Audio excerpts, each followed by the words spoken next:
Abra sua Bíblia, por favor, no Salmo 103. Salmo 103.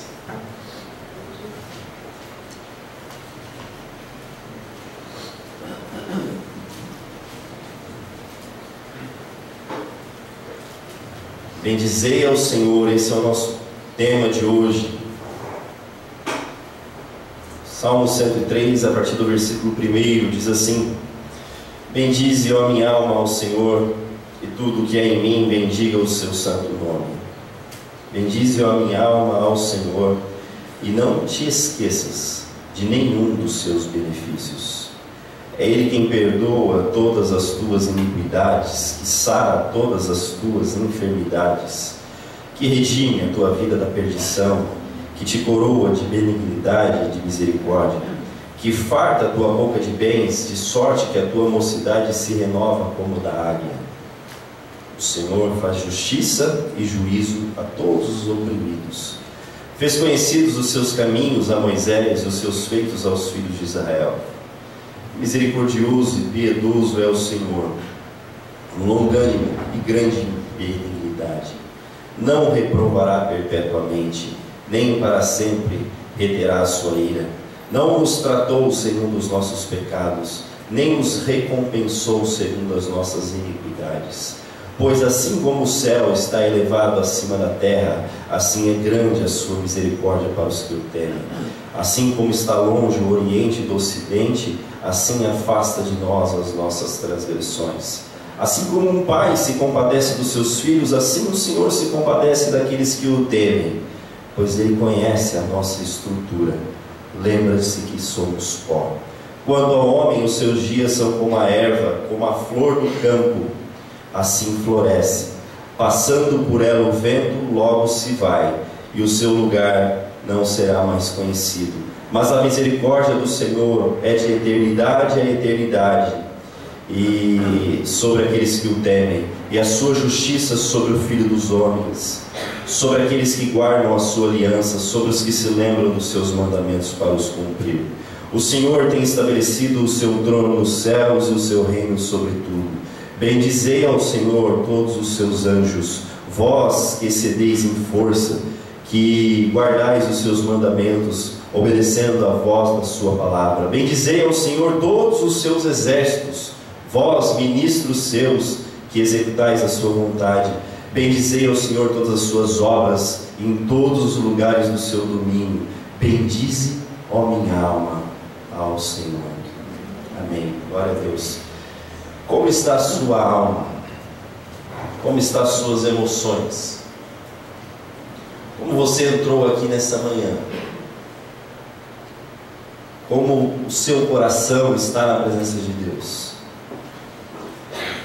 Como nunca temos visto pessoas, se você abrir a Veja, se você entrar na internet e ver os livros mais vendidos hoje, são os livros de autoajuda. De alguma forma queremos satisfazer o nosso interior. De alguma forma queremos satisfazer aquilo que o nosso interior está pedindo. Há psicólogos presentes aqui que podem falar melhor do que eu, como as clínicas de psicologia têm recebido crianças, têm recebido adultos, idosos, pessoas doentes, pessoas cansadas, com as suas emoções abaladas.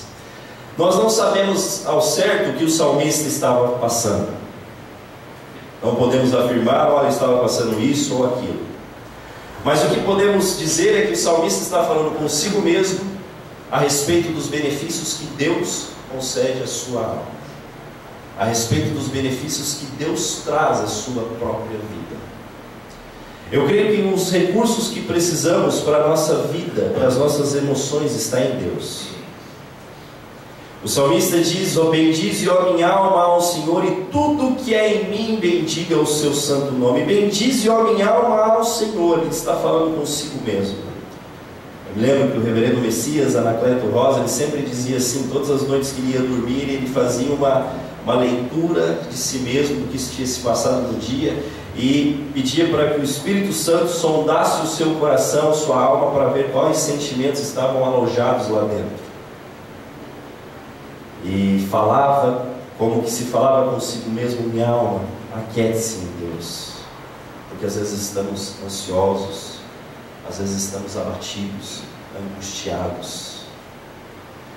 E essa expressão de se falar com si mesmo não é algo estranho nas Escrituras. Quando lemos o Salmo 43, versículo 5, o salmista pergunta para si mesmo: por que estás abatida, ó minha alma? Porque te perturbas dentro de mim. Espera em Deus, pois ainda louvarei. Não queremos de maneira nenhuma que você mergulhe ou pergunte a si mesmo, ou vá a si mesmo dentro de si, procurando encontrar soluções para a sua vida. Dentro de você mesmo você não encontrará isso. Você só vai encontrar soluções para a sua vida em Cristo. Mas é fazer uma leitura do que está se passando dentro de si e aplicar inteligência, trazer a palavra de Deus à sua vida, ao ponto de fazer lembrar das verdades que o Espírito Santo traz das Escrituras e alimentar o seu interior. Lamentações nos diz que, o texto de Lamentações nos ensina que eu quero trazer à memória aquilo que me traz esperança. Quero trazer à memória aquilo que me traz esperança. E a minha pergunta para você é: o que você tem feito para alimentar as suas emoções, a sua alma? Talvez alguns estão com a alma seca, com as suas emoções totalmente abaladas, cansadas, estão passando por momentos de angústia. Eu creio que Cristo tem a nos oferecer tudo aquilo que a gente precisa. Eu creio que Cristo tem, a palavra de Deus tem a oferecer essas coisas para nós. Devemos sempre fazer esse exercício, mergulhar nas verdades de quem é o Senhor Jesus. Nós vamos ver que esse salmista, ele faz essa análise das coisas que Deus nos tem concedido, de quem Deus é, e por último ele chega a uma conclusão: que Deus deve ser glorificado por tudo aquilo que ele tem feito. Quando lemos Romanos, se você ler o livro de Romanos inteiro, é interessante que você leia ele inteiro. Você vai ver que desde o capítulo 1 até o capítulo 10, Paulo está falando sobre o maravilhoso plano de Deus para salvar a humanidade. É tremendo o livro de Romanos. Ele fala sobre o homem, a ira de Deus que se revela dos céus. Ele fala que todos são culpados perante Deus. No capítulo 3 ele vai falar que em Cristo a justiça de Deus é revelada, e assim por diante. Mas quando chega no capítulo 11, é como se Paulo não aguentasse mais ouvir tantas bênçãos, e aí ele não suporta mais, e ele declara: ó profundidade das riquezas e do conhecimento de Deus. Quem pode compreender a mente do Senhor? Sabe por que ele faz isso? Porque por 11 capítulos ele alimentou sua alma a respeito daquilo que Deus fez em Cristo. E aí é como se ele não suportasse mais, o seu coração está transbordando de alegria, de louvor.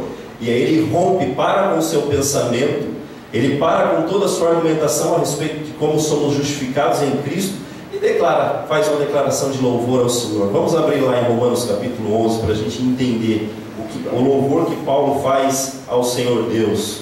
Romanos capítulo 11, versículo 33 a 36, depois de pensar a respeito de tudo aquilo que Deus fez. No versículo 32 você lê: porque Deus encerrou a todos debaixo da desobediência para com todos usar de misericórdia. Aí é como se ele não suportasse mais, a sua alma estivesse tão cheia da misericórdia de Deus, da graça de Deus. Ele diz assim: ó profundidade das riquezas, tanto da sabedoria como do conhecimento de Deus. Quão insondáveis são os seus juízos e quão inescrutáveis os seus caminhos. Porque quem compreendeu a mente do Senhor? Ou quem foi o seu conselheiro? Ou quem lhe deu primeiro a ele para que ele seja recompensado? Porque dele, por ele e para ele são todas as coisas. Glória, pois, a ele eternamente. Só um homem que mergulhou nas riquezas de quem Deus é, chega a essa conclusão.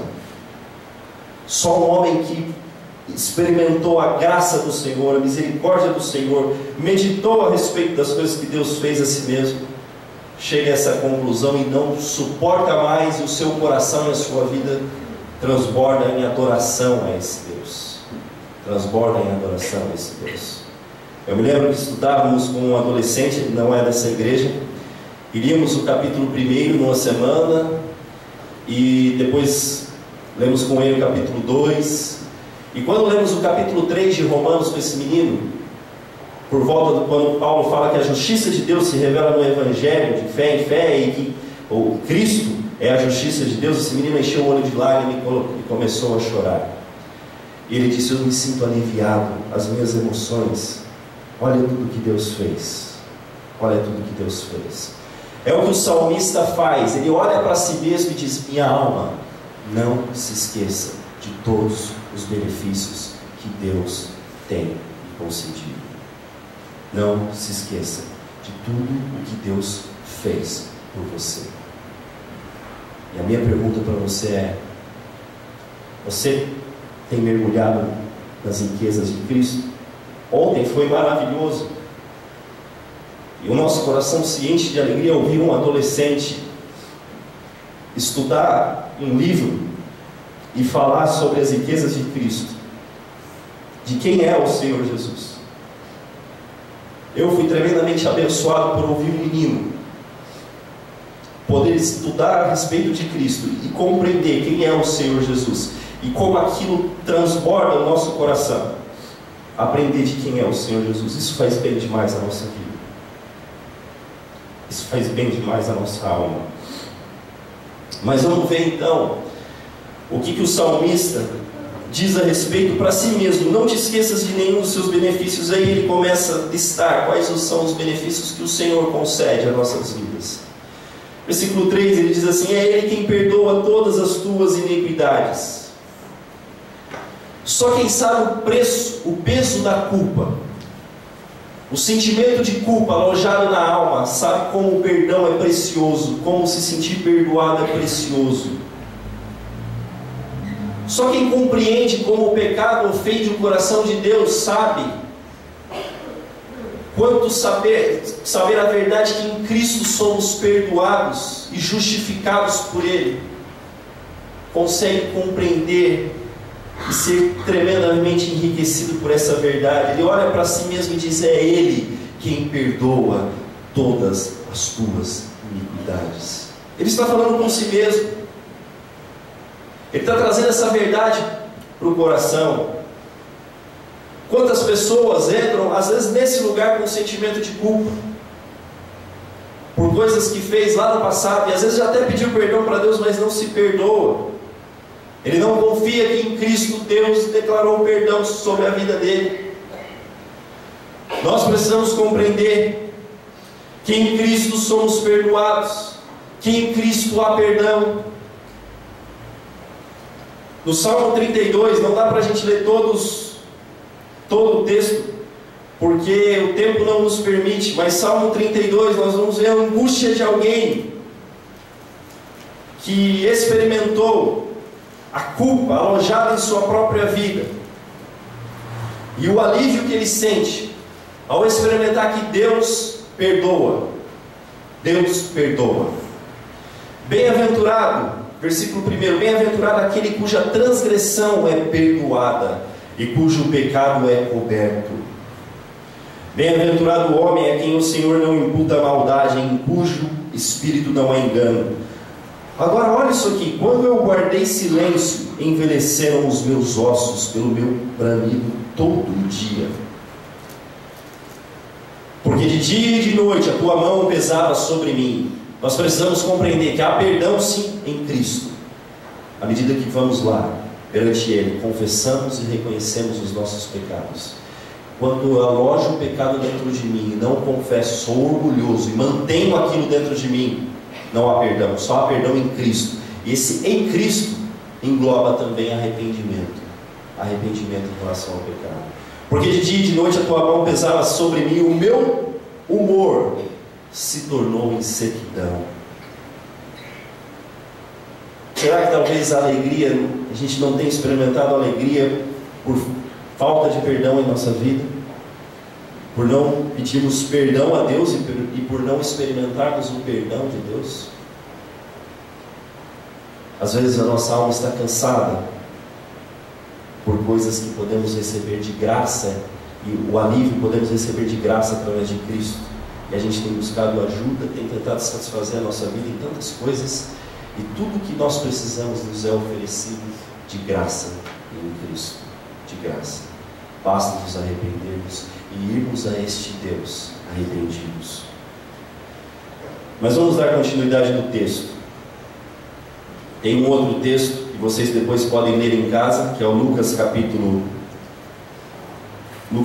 7, versículo 36 a 47, nós não vamos ler, mas ele fala daquela mulher que se prostra perante Jesus e enxuga os pés de Jesus, e o fariseu questiona dentro de si se ele é profeta, ele ia saber quem é essa mulher, uma prostituta, e Jesus falou assim: olha, a quem é oferecido perdão, essa pessoa retribui com amor. Quem compreende, quem experimenta o perdão, ele vai amar muito mais, porque o perdão traz alívio, e esse é o Deus que nos perdoa. Então ele fala para si mesmo: é Ele, ó minha alma, quem perdoa todas as tuas iniquidades. E a segunda verdade que ele traz para si mesmo, ainda a continuação do versículo 3, ele diz assim: é Ele quem sara todas as tuas enfermidades. É Ele quem sara todas as tuas enfermidades. Por enfermidades não queremos dizer somente enfermidades físicas, mas enfermidades da alma. Mas esse Deus toca lá também, toca no físico, toca no espírito, toca na alma. Ele toca todas as coisas. É Ele quem nos cura. É Ele quem nos cura. Nós sabemos que quando o pecado entrou no mundo, Ele abriu as portas para todo tipo de desgraça que pudesse entrar nesse mundo. Entre elas a doença. Entre elas a doença. Só que Cristo veio para desfazer tudo aquilo que o pecado fez. E um dia seremos libertados completamente de todo o efeito do pecado. Mas Deus também nos cura hoje. Se lermos Isaías capítulo 61, nós vamos ver que o Senhor Jesus foi ungido para curar. Uma das coisas que o Senhor Jesus fazia com frequência era curar pessoas.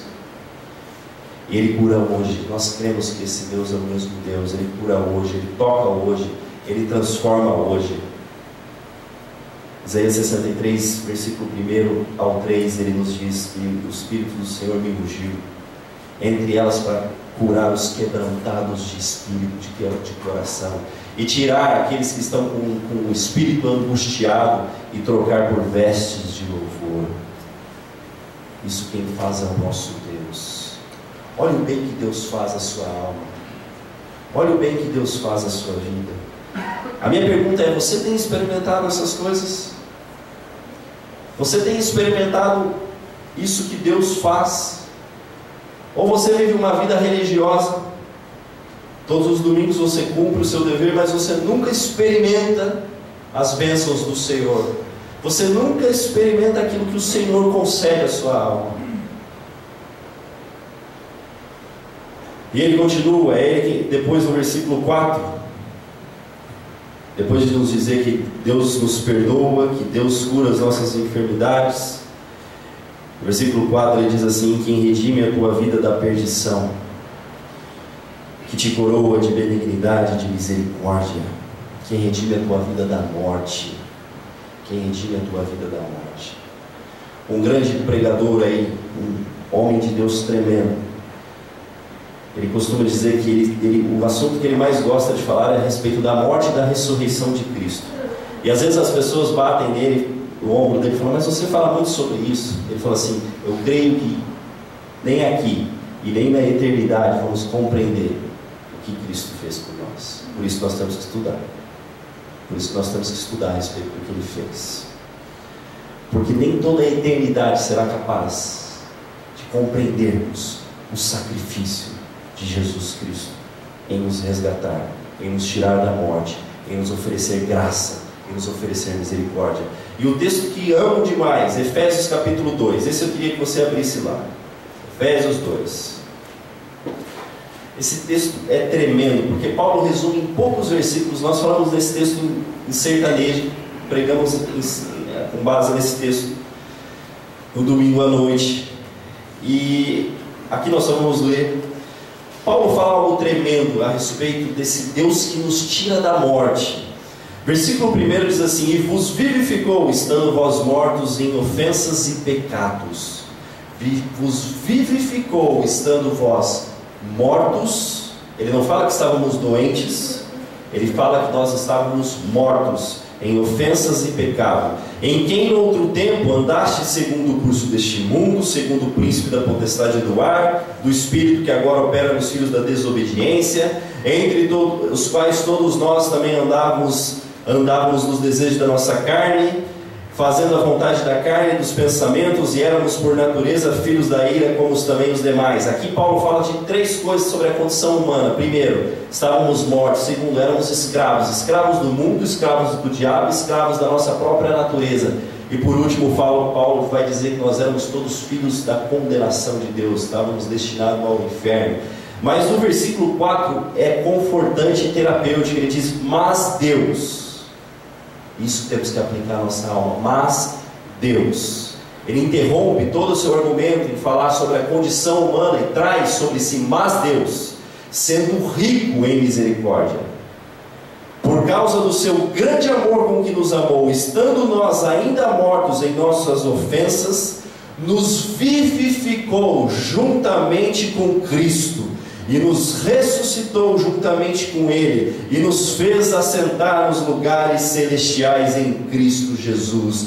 Deus nos tirou do mais profundo do inferno e nos levou ao lugar mais alto que possa haver, que é estar numa posição em Cristo. Por isso que quando você lê Efésios capítulo 6, tudo que Satanás quer é nos tirar da nossa posição em Cristo. Por isso que o argumento de Paulo é para que vocês fiquem firmes. Para que vocês fiquem firmes. Deus nos tirou do lugar mais profundo, que é o inferno, e nos deu uma posição acima de toda potestade, principado. Ele nos deu uma posição em Cristo. É por isso que o salmista ele vai dizer: olha, Ele te coroa, Ele te dá benignidade e misericórdia. Esse Deus é tremendo. Esse Deus é tremendo. É por isso que ele está olhando para si e está falando: minha alma, não te esqueças de nenhum dos benefícios que o Senhor concede a você. Olha o que esse Deus faz. Olha o que esse Deus faz para você. O nosso problema é que às vezes nós não enxergamos essas coisas como dinheiro, como bênção. Nós enxergamos o dinheiro, né? Nós enxergamos a fama, o prestígio. E aí, se formos honestos, muitas vezes a leitura seria: bendize, ó minha alma, ao dinheiro, e não te esqueças de nenhum dos seus benefícios. Bendize, ó minha alma, a fama, e não te esqueças de nenhum dos seus benefícios. Mas o problema é que essas coisas não têm fim. Nós sempre vamos precisar de mais. Sempre vamos precisar de mais. Quando do lado de Deus nós sairemos satisfeitos por tudo aquilo que Ele nos concede em Cristo, porque Ele é a fonte verdadeira de vida. E ele vai argumentar mais uma vez no versículo 5. Ele vai dizer que farta a tua boca de bens, de sorte que a tua mocidade se renova como da águia. Deus não somente nos concede bênçãos espirituais, mas Deus também nos concede bênçãos nesta vida. E aqui nós temos que entender muito além de bênçãos materiais também. Ele nos concede bênçãos materiais, sim, né? Recursos. Que toda boa dádiva, Tiago diz, toda boa dádiva e todo dom perfeito vem do alto, vem desse Deus que cuida de nós. Mas esse Deus também nos concede bênçãos que vai renovando a nossa vida. Às vezes estamos cansados e Deus coloca pessoas especiais. Eu sou extremamente grato a Deus pela vida dessa igreja, pela vida do Saulo, do Anderson, que me abriram as portas. Deus sabe quanto eu sou grato, porque eu tive o privilégio, a oportunidade de exercer aquilo que eu desde pequeno sonhei, que era ser pastor. Então isso é bênçãos na nossa vida, gente, que Deus renova, Deus vai renovando a nossa existência, colocando pessoas, abrindo portas. Deus é tremendo. Na última sexta-feira, eu e a Amy tivemos uma visita muito especial. E confesso que nós estávamos com um coraçãozinho um pouco preocupado com algumas coisas, em relação ao segundo filho, o que vamos fazer, né? Às vezes vem essa preocupação no nosso coração, e recebemos a visita do pastor que vai estar domingo, no culto. Esse pastor, eu tenho um carinho enorme por ele, porque na época do Espaço Esperança, eu conheço ele há 20 anos, era o pastor que me incentivava a ir para o ministério. João, você tem que fazer teologia, faça teologia. Você precisa. Era um homem de Deus tremendo. Ficamos por 4 horas conversando. E uma das coisas que mais alimentou o nosso coração, que ele olhou para mim, para ele e falou assim: não se preocupe, eu tinha um filho a cada 1 ano e 2 meses, eu tenho 3. Aquilo alimentou o meu coração. Deus renovou a minha força da Emily. Pastor José Antônio Pereira, um homem de Deus tremendo, ele falou: João, você não pode parar com 2. Eu falei: calma, pastor, que isso? Eu falei: não. Aquilo renovou. Mas gente, é coisa simples, mas Deus renova as nossas forças. Aquilo para ele foi um presente de Deus tremendo, e para mim foi um privilégio tremendo, porque a gente sentou ali. Aquele homem que eu era adolescente dessa idade, sentado lá no templo, no Espaço Esperança, eu ouvia pregar, e aquilo me causava uma paixão pelo púlpito e pela pregação. Esse homem sentou comigo por 3, 4 horas e me ensinou a respeito de algumas coisas na última sexta-feira. Tremendo, renovou as minhas forças, renovou as forças da Emily. Gente, a gente precisa compreender que esse Deus nos concede essas coisas, que esse Deus nos dá presentes para renovar as nossas energias, para renovar o nosso vigor. Tem uma música que eu gosto muito, que é do Ademar de Campos, que ele tributa a Yahvé, que ele diz assim: eu sou grato por tudo que tenho, maior prova de um amor tão profundo, me foi dado como herança eterna. Tenho vida, alegria todo o tempo, tenho amigos, família, muitos irmãos. Foi Jesus, meu amigo verdadeiro, que fez tudo ao me dar a salvação. É tremendo isso. Foi Jesus, teu amigo verdadeiro, que fez tudo ao te dar a salvação. Quantos podem dizer essa verdade? Puxa, eu estava lá perdido, esse Deus me resgatou. E olha a família que Deus nos concedeu. Olha a família que Deus nos concede.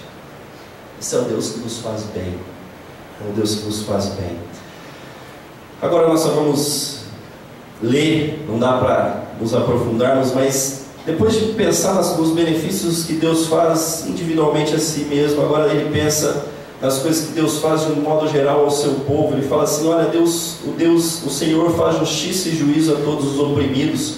Como é bom pensarmos no Deus que é reto e justo, que julga toda a justiça. E no Brasil a gente compreende muito bem isso, porque a gente tem visto tanta injustiça, né? A gente tem visto tanta injustiça por aí, mas nós precisamos compreender que o nosso Deus é justo, toda injustiça será cobrada, todo pecado será punido. Versículo 7: faz conhecidos os seus caminhos a Moisés, os seus feitos aos filhos de Israel. É o Deus que não se esconde através do véu, mas se revela. É o Deus que não brinca de esconde-esconde com você, mas claramente quer se revelar a você e a mim, e Ele já o fez através de Cristo. Basta agora pedirmos ao Espírito Santo a iluminação para compreendermos tudo aquilo que Ele se revelou através de Cristo. Esse Deus não está escondido, mas Ele é o Deus que se revela. E aí agora no versículo 8 ele vai resumir tudo o que ele vai falar depois do 9 ao 17. Ele vai dizer assim: misericordioso e piedoso é o Senhor, longânimo e grande em benignidade. E aí ele diz: não reprovará perpetuamente, nem para sempre reterá sua ira. Deus é longânimo, Ele demora a ficar irado. Romanos capítulo 3, versículo 25 a 26, ele nos diz que Deus tolerou o pecado por um tempo. Tolerou, não empurrou para debaixo do tapete. Por quê? Porque Deus viu o dia em que alguém pagaria o preço pelo pecado. Mas Ele tolerou, Ele é tolerante. E se a igreja está aqui ainda hoje, é porque Deus tem sido tolerante. Um dia isso vai acabar, um dia a ira será derramada, mas Deus está retendo a sua ira para que mais pessoas se arrependam e venham para Ele. Nós temos que meditar nessas coisas, nós temos que mergulhar nessas verdades a respeito de Deus. E aí ele vai falar assim: olha, não nos tratou segundo os nossos pecados, nem nos recompensou segundo as nossas iniquidades. Se você pensa que Deus te trata de acordo com a sua justiça, você está enganado. Deus te trata de acordo com a justiça de Cristo. Porque se Ele nos tratar de acordo com a nossa justiça, estamos todos perdidos. Então não fica se achando quando você faz alguma coisinha um pouco que sobressai a média, você não está fazendo nada mais do que a sua obrigação. Mas ainda essa coisinha aí tem uma pontinha de orgulho e de pecado, se a gente for pensar. Por isso que Deus nos trata, não nos trata de acordo com os nossos pecados, mas Ele trata de acordo com a sua misericórdia, que é a justiça que Ele encontra plena satisfação em Cristo. Pois assim como o céu está elevado acima da terra, assim é grande a sua misericórdia. Ele usa algo que, para a compreensão dos ouvintes, sobre aqueles que o temem. Assim como está longe o Oriente do Ocidente, assim afasta de nós as nossas transgressões. Assim como um pai se compadece dos seus filhos, assim o Senhor se compadece daqueles que o amam. E ele usa uma figura para o pai aqui muito tranquila de entender. O Estevinho, ele tem uma cadeirinha de papai, e às vezes eu não sei como ele consegue, ele se coloca de um jeito lá, que ele não consegue sair de jeito nenhum. E aí, eu e ele não tem outro jeito, tem que se compadecer. Temos que tirar ele de lá. Você se compadecer. Porque senão ele vai ficar o dia inteiro preso. Ele vai ficar o dia inteiro chorando, o dia inteiro preso, Mas esse Deus se compadece de nós. Eu tenho certeza que todos os pais sabem bem o que é isso. Quando você se compadece do seu filho, da limitação que o seu filho tem a respeito de algumas coisas. E aí ele vai falar, por que o Senhor se compadece de nós? Versículo 14, porque Ele conhece a nossa estrutura. Ele se lembra que nós somos pó. Ele conhece, Ele sabe quem eu e quem você é. Ele sabe que nós voamos, nós passamos muito rápido. Quanto ao homem, os seus dias são como a erva, como a flor do campo, assim ele floresce, passando por ela o vento logo se vai, e o seu lugar não será mais conhecido. Por isso que não cabe lugar para orgulho, não cabe lugar para prepotência, porque nós voamos, nós passamos muito rápido. Temos que ser humildes o suficiente para reconhecer que tudo que acontece em nossa vida vem desse Deus. Pois logo a nossa vida se vai e pessoas estarão indo no nosso velório. E simplesmente depois de uma semana, um mês, ninguém mais vai se lembrar de nós. E aí? Onde ficou tudo aquilo que nos causava orgulho? O que talvez as pessoas vão se lembrar de nós é as nossas marcas, aquilo que a gente fez para o reino de Deus. Aí sim, isso vai produzir vida. Isso vai produzir vida. Mas nós passamos, nós voamos. Mas passando por ela o vento logo se vai. Mas a misericórdia do Senhor, versículo 17, é de eternidade a eternidade. E sobre aqueles que o temem, a sua justiça sobre os filhos dos homens. A vida do homem é passageira, mas a eternidade de Deus se renova constantemente. Versículo 19, o Senhor tem estabelecido o seu trono nos céus e o seu reino domina sobre tudo. Queria pedir que o grupo de louvor estivesse aqui. E versículo 20 é uma ordem: bendizei ao Senhor todos vós anjos, vós que excedeis em força, que guardais os seus mandamentos, obedecendo a voz da sua palavra. Bendizei ao Senhor todos os seus exércitos, vós ministros seus, que executais a sua vontade. Bendizei ao Senhor todas as suas obras, em todos os lugares do seu domínio. Bendize, ó minha alma, ao Senhor. Eu queria pedir que todos se colocassem em pé. E se você compreendeu bem o que Deus nos faz, bendiga o nome dele nesse momento. Bendiga o nome do Senhor. Bendiga o nome desse Deus que é maravilhosamente misericordioso e grande para com as nossas vidas. Amém.